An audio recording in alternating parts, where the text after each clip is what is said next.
All right, we are back, and I'm not that sick. Last video, I was really fucking sick.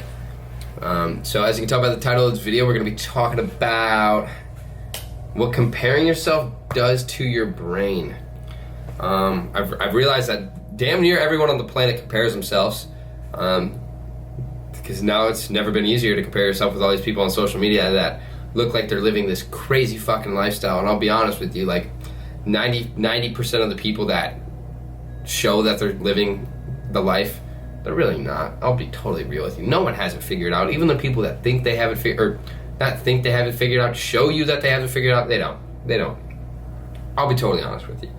Because I just got off the phone with one of my clients, Nate, you're a legend. And we found ourselves stumbling into this conversation of comparing ourselves because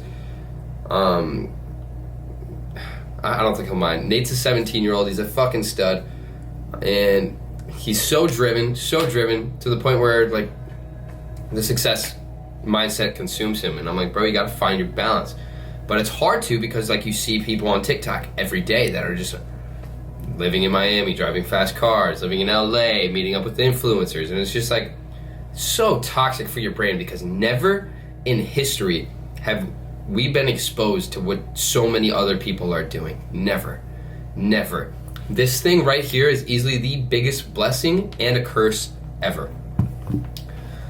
When I was 17, when I was in high school, I really didn't use social media at all. Like, I used my Finsta, my fake Instagram, to just post what I was doing, and, like, because I had a good fucking time. But I never really, like, would sit there and scroll through, like, TikTok or Instagram, because I was, like, in the moment. As soon as you pick this thing up, as soon as you pick it up and you look at your screen, it's taking you directly out of the moment.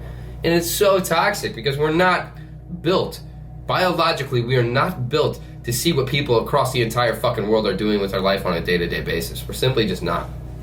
So, like, when you find yourself comparing yourself to people, I wouldn't say it's always bad. Like, I know there's a lot of people that look at me for motivation, because, like, I want to show you guys what you can do. You can utilize the internet. You can make so much money off the internet. There's so many opportunities that the internet has. You just have to be mindful of them and look for opportunities, and not just sit there mindlessly, like, consuming. Because I realized how many people just use TikTok to consume. They don't try to utilize the platform at all. They're literally just consuming. And if that's you, start being more mindful of it, because, like, it's a very slippery slope that does not have much of a return on your investment of time, because time is one of the most valuable things that we have. And I know you guys hear me say this all the time, but, like, look at your screen time. How much time are you spending on Snapchat, TikTok, Instagram every day? And ask yourself how much it's helping you grow. Probably not much at all. I know it's just, like, it's so accessible. Like, the dopamine that you get by just pulling up your phone and scrolling, because, one, you can do it. You can just be chilling. You can be comfortable. It causes no stress on your body at all. And it's just so much free dopamine. And, like, our brains are not wired to be experiencing this much dopamine all the fucking... Fuck, well, the camera died, so I have to make this really fast, because now it's at 9%, and we really gotta pump it up. Basically, what I was saying is, our brains were not meant to handle this much dopamine or stimulation at all. It's crazy. It's actually crazy, because if you think about where we came from, our ancestors, like, think back to, like, I mean, when was the phone created? The phone was created, what, like 2005 or some shit like that? Like an actual phone? Like, that's not that long ago in the grand scheme of life. Like, the grand scheme of this planet, like, we have never been exposed to this much dopamine ever. I mean, think about what gave our ancestors dopamine. Probably, like, killing an animal, catching a fish.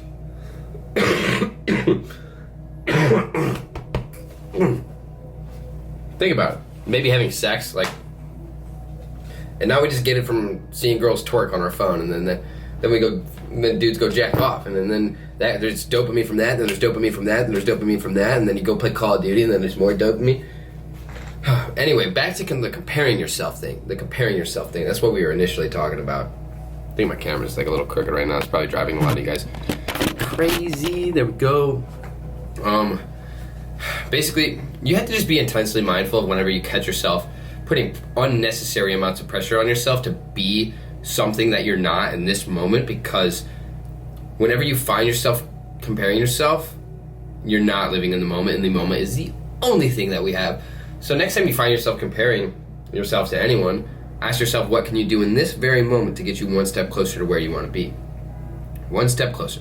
What in this moment, in this fucking moment can you do? Because this is the only moment that's real. So what can you do right now to get you one step closer to where you want to be? Watching this YouTube video is a great step towards getting where you want to be. But first off, you have to figure out where you want to be.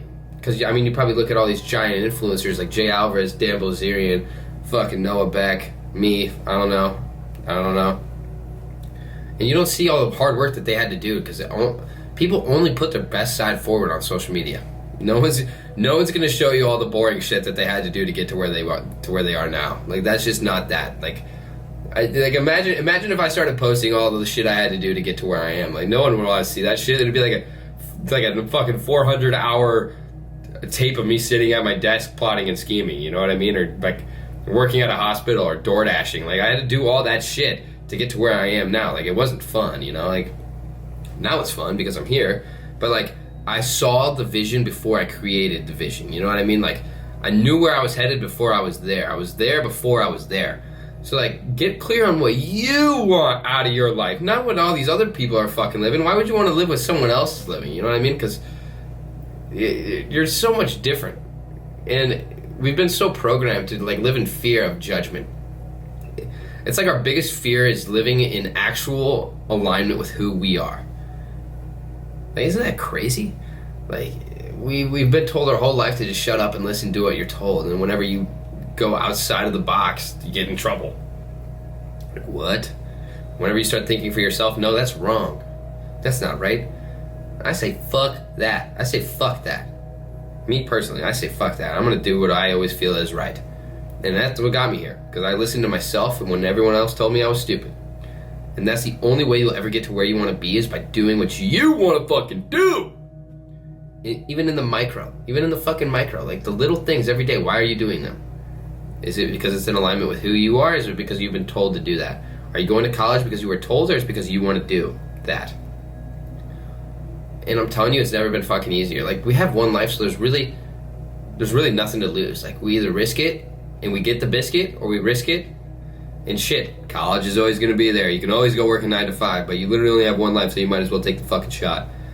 But anyway, comparing yourself is just so entirely toxic for your mental health. Like, it's just so unnecessary. It's so unnecessary. So next time you find yourself scrolling through TikTok or someone else's Instagram page and you're like, damn, they're so in love, bro, they're not going to show you the fucking arguments that they have.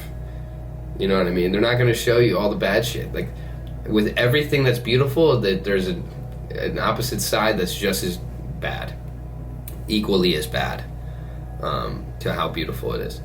So like, see through all this social media shit, because I'll be honest, like, my life is not perfect. I don't have shit figured out. Like, I wake up every day and I have a lot of money, but I still fucking worry about shit. I worry about, like, how much are my taxes gonna be, because I have no fucking idea how much my taxes are gonna be. Do I even have enough to pay for my taxes? Like, fuck, I don't know. Like, no one has this shit figured out, man. But that's why we just take it day by day, because in the moment, everything is always fine. And even when it's not fine in the moment, it's so temporary that the next moment is going to be fine before you know it. It's like when you're starting to feel lonely and shit, and you're scrolling through social media, you see everyone on Snapchat having a good fucking time. You just have to remind yourself of how temporary this fucking moment is, because this shit's going to be over before you know it. And before you know it, it's going to be next week, and you're going to be at a party, or next week, and you're going to be surrounded by people that you love. Next week it's gonna be summer. Fuck, like, that's how time flies by. It's like that crazy. Every moment's so temporary. That's why we don't have time to get caught in comparing ourselves and getting fucking trapped in this void, bro, of just like unhappiness. Life is way too short to be tripping about anything. Way too short to be tripping about shit. Like, I used to trip about relationships. I used to let girls influence my emotions negatively, and now I kind of just realize, like, yo, everyone's temporary. Everything is temporary. Whatever's supposed to be mine is gonna be mine. The universe is just saving something better for me. Like, I don't care anymore. Like, it's not that I don't care, but it's just like, anything that's supposed to be mine is gonna work itself out. You know what I mean? It's going to. Like, if you really want something bad enough, you're gonna have it. The only reason why you don't have that thing that you want is because you don't want it bad enough. Because once you want something bad enough, you have a burning desire, and like, you actually put in action, then it's gonna be yours over time. But you can't just expect money to fall out of the fucking sky. That's a big misconception with people, is they see all these people on the internet that have a bunch of money. 95% of the time, they don't have nearly as much money as they say they do, and they make it seem a lot easier than it actually is to make money. It's never been easier, but it's not that easy. Money's not going to fall out of the sky. You still have to put in work, and you still have to get creative. Like, yeah, I'm going to be honest with you. You're probably going to have to work a job that you don't like doing to use that money to invest that money and make more money with the money that you have from that job. That's what I had to do. It's what most people have to do. No one just gets spawned a lot of money unless they grew up wealthy. And if you're anything like me, like, no. I had to work 40 hours a week for like 3 months to save up my money and then invest it into myself and take a risk on myself. So if you really want to fucking make it, bet on yourself. Listen to yourself. Take some fucking risks. Train the muscle of taking risks so that you don't miss out on that big opportunity because you were scared. I think that's a good point to end of that. I'm going to put a link below so that you can sign up for our Zoom call. Me and Abraham are hosting a Zoom call on November 21st, Sunday. Pull up to that. If you can get a spot, you can reserve a spot. Doesn't mean you're going to get one, but try, because we're going to provide a lot of fucking good value. But yeah, hopefully this video helps you, because no one else is talking about this shit, so here it is. I love you guys. Follow me on Instagram. DM me on Instagram. Tell me what you thought of this video, or comment on this video. Let me know what you thought. And you guys see that sign? Subscribe now. If you don't already subscribe, subscribe now. I love you guys. Let's have a fucking day. Peace out.